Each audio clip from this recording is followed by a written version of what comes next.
नमस्कार, मी मधुरा. मी विनय. तुमच्या सगळ्यांचं मनपूर्वक स्वागत करते. आम्हाला अनेक जणांकडून इन्क्वायरी झाल्या आहेत की तुम्ही एज्युकेशन म्हणजे अकॅडमिक एज्युकेशन या फील्डमध्ये काही काम करताय की नाही. कारण पॅन्डेमिकमध्ये किंवा पोस्ट पॅन्डेमिक हा प्रश्न खूप भेडसावतो आहे. त्याच्यामध्ये पालक, टीचर्स आणि एस्पेशली स्टुडंट्स हे सगळे खूप हॅम्पर होत आहेत. त्यांना गाईडलाईनच मिळत नाही या सगळ्यातनं कसं बाहेर यायचं.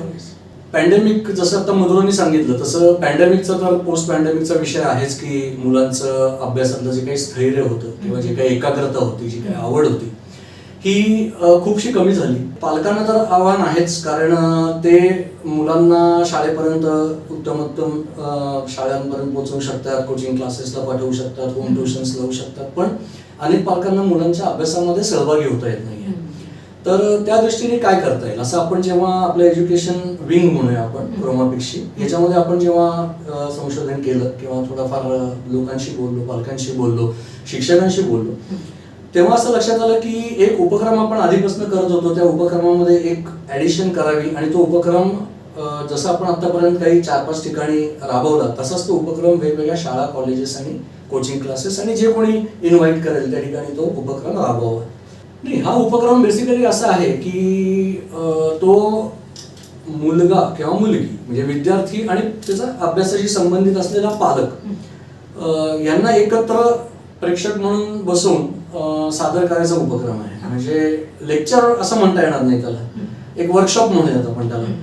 आणि आपण कुठलंही त्यांना फार मोठं बौद्धिक आणि हे असं काही जड असं काही सांगत नाही, तर हसत खेळत अभ्यास कसा घर बसल्या करता येईल, मुलांनी तो कसा करावा, पालकांनी त्याच्यामध्ये कशा प्रकारे लक्ष घालावं आणि शिक्षकांना काय करता येईल या विषयामध्ये, असा एक सर्वसाधारणपणे तासाभराचा असा एक संवादाचा कार्यक्रम असतो, ज्याच्यामध्ये आपण कमी बोलतो आणि उपस्थित असलेली मुलं आणि त्यांचे पालक हे यांनाही समाविष्ट करून घेतो त्या चर्चेमध्ये. आणि नंतर पालकांना आणि मुलांना जर काही प्रश्न उत्तर असतील तर त्याच्यावरती आपण त्यांच्याशी बोलतो. तर त्याचे जे शीर्षक दिलेलं आहे कार्यक्रमात, कारण काही ठिकाणी काय होतं, हा कार्यक्रम पूर्ण मराठीत करायला लागतो, ते शीर्षक असं आहे की समर्पक आहे की ते आहे मुलांचा अभ्यास आणि पालक. मुलांचा अभ्यास आणि पालक. आणि काही ठिकाणी जिथं आपल्याला हिंदी आणि इंग्लिशमध्ये प्रामुख्याने घ्यावं लागतं तिथं आपण त्याला होमवर्क असं म्हणतो. मोठी समस्या होऊन बसली आणि घराघरामध्ये रोज सातत्यानं याच्यावरती वाद विवाद आणि मग ते अनेक त्याच्यातनं समस्या निर्माण. होमवर्क या शब्दानेच आधी मुलं घाबरलेली असतात नेहमी.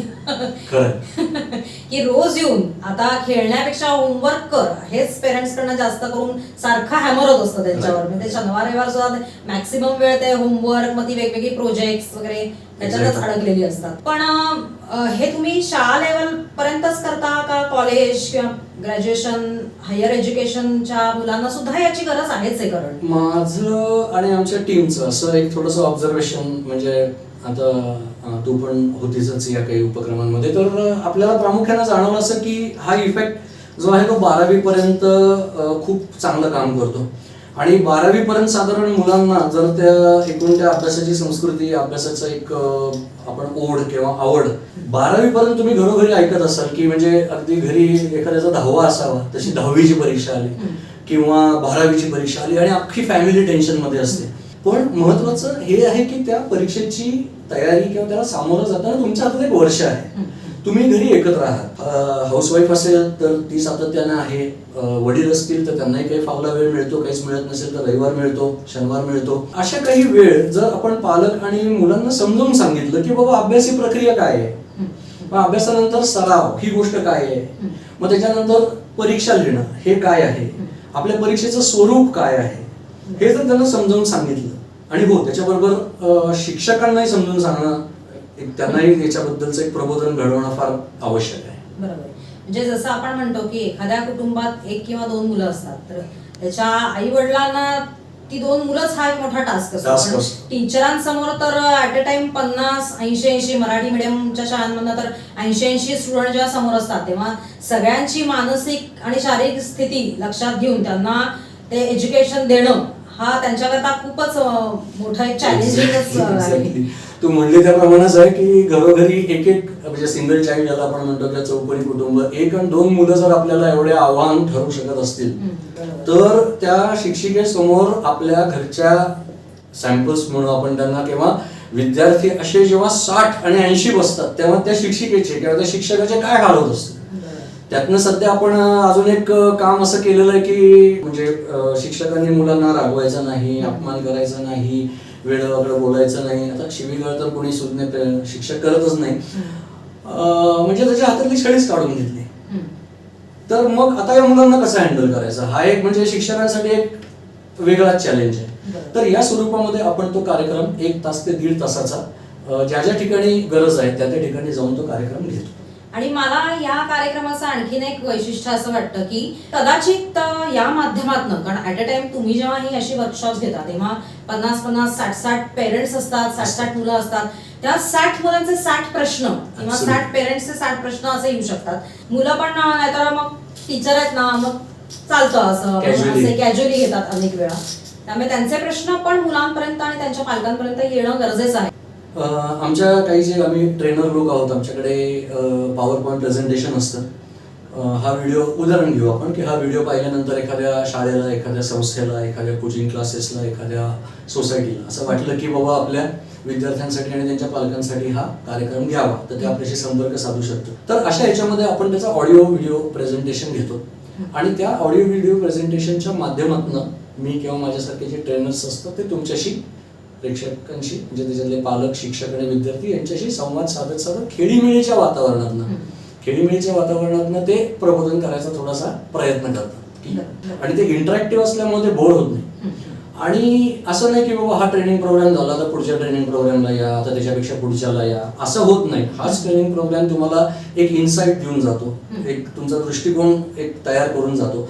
आणि स्लाइड्स का किंवा व्हिडिओ नसतात जास्त, स्लाइड्स का, तर स्लाइड्स मध्ये काही पॉइंटर्स देतो आपण. त्या पॉइंटर्सचे जरी फोटोज घेतले म्हणजे आपण ते इतके ओपन आहोत की जे काही आपलं मटेरियल आहे ते जरी कोणाला वाटलं की बाबा तुम्ही आम्हाला सेंड करा तर आपण त्यांना सेंड करतो. ते म्हणजे तुम्हालाही जर असे वर्ग घेणं शक्य असेल तर तुम्ही घ्या, असं काही आपल्या इथे कॉपीराईट नाही त्याच्यावरती.